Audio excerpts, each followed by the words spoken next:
Ang video na to ay para sa mga chismosang nag-aabang ng ganap sa buhay ko. Gagala nga ako ngayong araw kaya naman samahan niyo ko. After kong maligo, nag-toothbrush na nga ako ng aking mga ngipin. Brush 3 times a day, haha. Nag-mouthwash din ako. Yan, nagilamos na nga ako ng aking mukha. Nag-cleanser na nga din ako from Oro Gold Cosmetics. Meron din silang moisturizer. Super ganda nito sa skin. At syempre, kung lalabas tayo, huwag natin kalimutan maglagay ng sunscreen to protect our skin. Ito na nga ang face ko after ko mag-skincare, ang smooth na yan. And syempre, maganda yung lapatan ng makeup.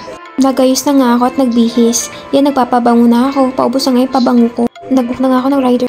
Habang naghihintay ng joyride, nagsapatos nga muna ako at ang Adidas nga napili kong gamitin. Dahil sobrang comfy nito sa paa at hindi sasakit ang paa mo kahit maghapon mong gamitin. Feet check muna tayo bago bumukas ang elevator. Nasa elevator na nga ako at pak, nasa lobby na. Ganda-gandahan. Nandito na nga ako sa LRT station kasi pupunta nga ako sa Santa Cruz, Manila. Tinap ko nga muna ang aking beep para syempre makasakay ako sa LRT. Sobrang mura nga din ang pamasahe dito kumpara sa ibang transportation. Syempre, standing tayo. Tapos nga ang ilang minuto, nakarating na nga ako dito sa Santa Cruz, Manila. Dito ako bumaba sa Carriedo. Syempre, aura-aura muna ako. Yan, ang pakay ko nga pala dito ay magpapagawa nga pala ako ng salamin. Ang dami nga pwedeng bilhin dito at ang mumura pa. Kaya lang hindi yan ang aking pakay. Kasi nga magpapagawa nga ako ng salamin ngayong araw. Kasi ang labo na ng salamin ko at masakit na siya sa ulo. Nakita ko nga tong golden eye at dito nga ako magpapagawa ng aking salamin. Yan, nagsukat-sukat na nga ako ng mga frames. Ito pa. At ito pa.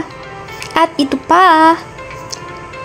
At ito nga yung napili ko. Grade test muna. Isang oras pa bago matapos yung salamin na pinapagawa ko kaya nagpakudo muna ako. After 1 hour nakuha ko na nga at sinuot ko na. Medyo may amoy pa nga ito. Baba naman ako sa Pedro Station kasi pupunta ako ng Robinson Place, Manila. Standing na naman tayo, syempre. Maglalakad nga lang ako papunta doon. 6 minutes ngang lalakarin bago makarating sa mall. At nadaanan ko nga ito at bumili ako. Andito na nga ako sa Robinson, Manila. Kasi may appointment ako sa Oro Gold Cosmetics. Andito na me. Yan, ang ganda ng place, diba? Punta na kayo dito.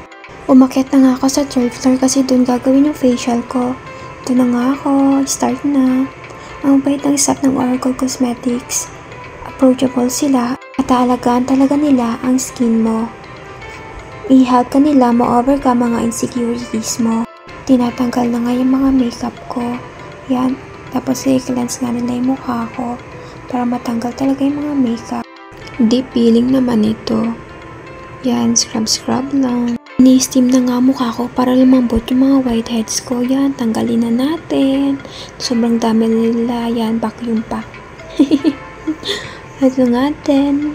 Yan. Dinulite naman nila ako. Ganda niyan sa face. At ito rin, red light. Syempre. And moisturizer. Wow, ganda.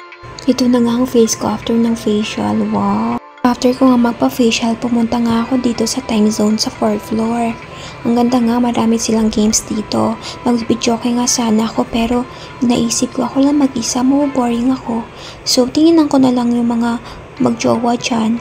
Charis! Ingit yarn. Joke lang. Naglaro talaga ako ng favorite kong game, ang Ocean King. Tala ko 400.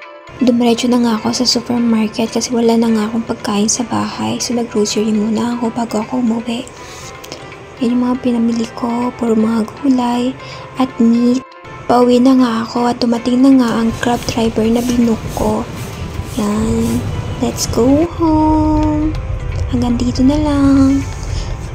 Bye-bye.